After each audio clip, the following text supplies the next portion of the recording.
ഖാർഗെയോടാണ്. രാഹുൽ ഗാന്ധിക്ക് വരാൻ പറ്റാത്ത അവസരം വന്നപ്പോൾ സത്യത്തിൽ കോൺഗ്രസ് പ്രസിഡന്റിനെ ഈ പരിപാടിക്ക് വിളിച്ചിരുന്നതല്ല.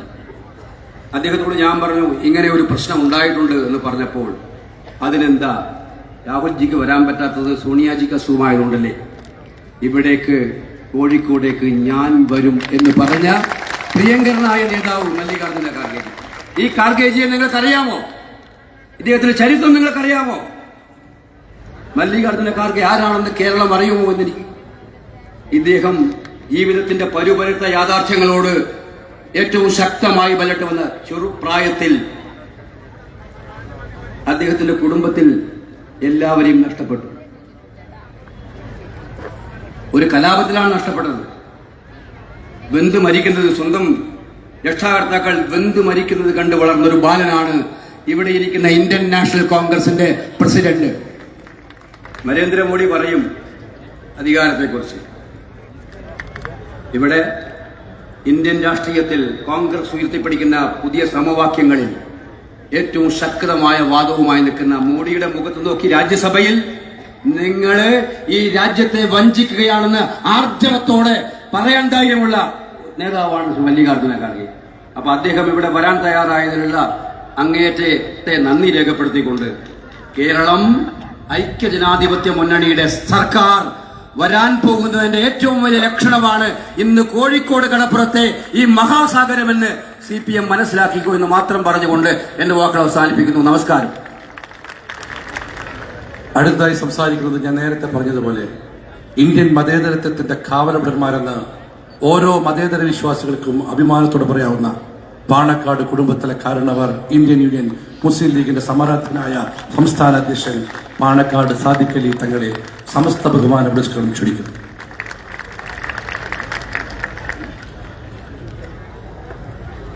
അസ്സലാമു അലൈക്കും. എല്ലാവർക്കും എൻ്റെ വിനീതമായ നമസ്കാരം.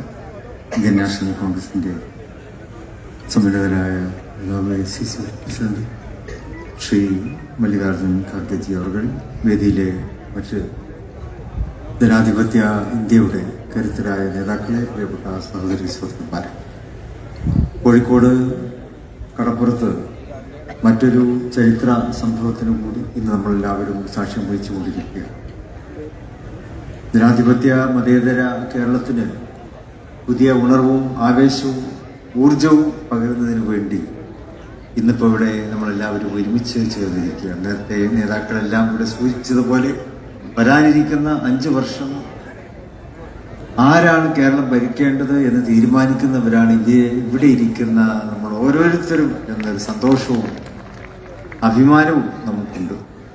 അത് എത്രയും പെട്ടെന്ന് നടപ്പാക്കണം എന്നാണ് നമുക്കൊക്കെ പറയാനുള്ളത്.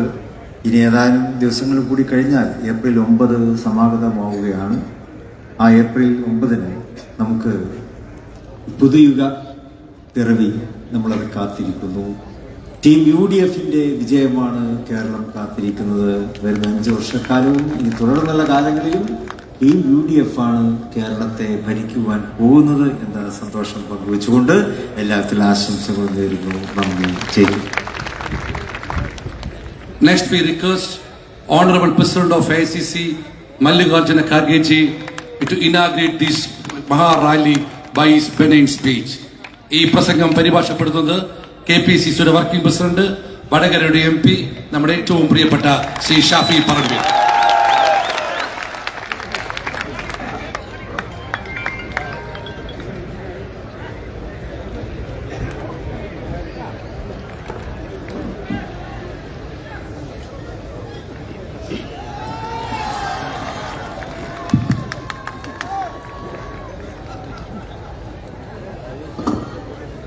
ಸರ್ವರಿಗೂ നമസ്കാര.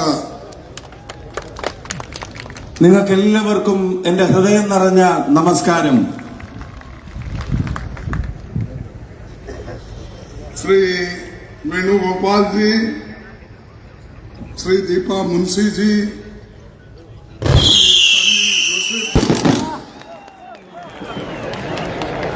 Joseph ji, BD Satheesan ji, Saeed Sadiq Ali, Dangal ji, K Sudhakaran ji, Ramesh Cheritala ji,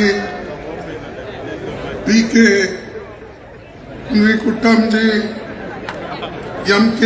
Raghavan ji, Sachin Pilot ji, K.G. George ji, Imran Pratapgadi ji, Krishna Bairegowda ji, Shafi Parambil ji, Praveen K.R. DCC President ji, and all brothers and sisters who are sitting here, and also my media friends.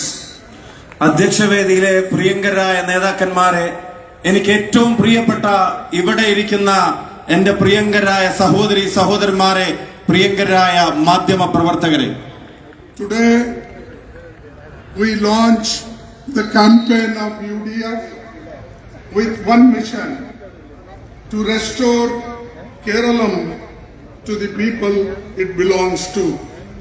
ഐക്യജനാധിപത്യ മുന്നണിയുടെ പ്രചരണ പരിപാടികൾക്ക് നമ്മൾ ഇന്ന് തുടക്കം കുറിക്കുമ്പോൾ അതിനൊരൊറ്റ ലക്ഷ്യമേ ഉള്ളൂ: കേരളത്തെ വീണ്ടെടുത്ത് അത് അർഹിക്കുന്ന ജനങ്ങളിലേക്ക് അതിനെ തിരികെ കൊടുക്കാൻ നമ്മൾ ഒരുമിച്ചൊരു പോരാട്ടം ആരംഭിക്കുകയാണ്. Keralam is speaking in one voice. We want change. We want UDF. ഒരേ ശബ്ദത്തിൽ കേരളം പറയുന്നു, ഞങ്ങൾക്കൊരു മാറ്റം വരണം, കേരളത്തിൽ ഐക്യജനാധിപത്യ മുന്നണിയുടെ ഭരണം വരണമെന്നാണ് ഒരേ ശബ്ദത്തിൽ കേരളം പറയുന്നത്. LDF's 10-year record of failure. The LDF has had 2 full terms, 10 years to transform Keralam. What do they have done and what they have shown? What is the progress? Nothing, except instead of more milk booths, he has increased more wine shops. 10 വർഷം തുടർച്ചയായി നാടിന്റെ ഭരണസാരഥ്യം ഈ നാട്ടിലെ ജനങ്ങൾ അവരെ ഏൽപ്പിച്ചിട്ട് ഈ നാടിന് അനിവാര്യമായ മാറ്റങ്ങൾ വരുത്താൻ കഴിയുന്നതിന് പകരം എന്താണ് LDF ഈ നാടിന് വേണ്ടി ചെയ്തത്? തെളിച്ചു പറഞ്ഞാൽ ഈ നാടിന് വേണ്ടി അവർ ഒരു ചുക്കും ചെയ്തില്ല എന്നുള്ളതാണ് അതിന്റെ യാഥാർത്ഥ്യം. നാട്ടിൽ ചായക്കട തുടങ്ങുന്നതിനേക്കാൾ കൂടുതൽ ബാറിന്റെയും വൈനിന്റെയും പാർലറുകൾ തുടങ്ങിയ സർക്കാരാണ് കേരളത്തിൽ അധികാരത്തിലിരുന്നത്. Keralam's debt is approaching rupees 6 lakh crore. There is a burden of almost 1.7 lakhs on every single Malayali. കേരളത്തിന്റെ ബാധ്യത, കേരളത്തിന്റെ കടബാധ്യത 6 ലക്ഷം കോടി കടക്കുകയാണ്. ഈ മലയാളക്കരയിൽ ജനിച്ചു വീഴുന്ന ഓരോ കുഞ്ഞിന് പോലും 1,70,000-ലധികം രൂപയുടെ കടബാധ്യത അവരുടെ തലയിൽ അടിച്ചേൽപ്പിക്കപ്പെടുകയാണ്. LDF government did not even spare God. They stole gold from Sabrimala temple. What can one expect from such government and such party? എന്തിനധികം പറയുന്നു, ദൈവത്തിനെ പോലും വെറുതെ വിടാത്തവരാണ് ഈ സംസ്ഥാനം ഭരിക്കുന്ന LDF എന്നുള്ളത് പറയാതിരിക്കാൻ കഴിയില്ല.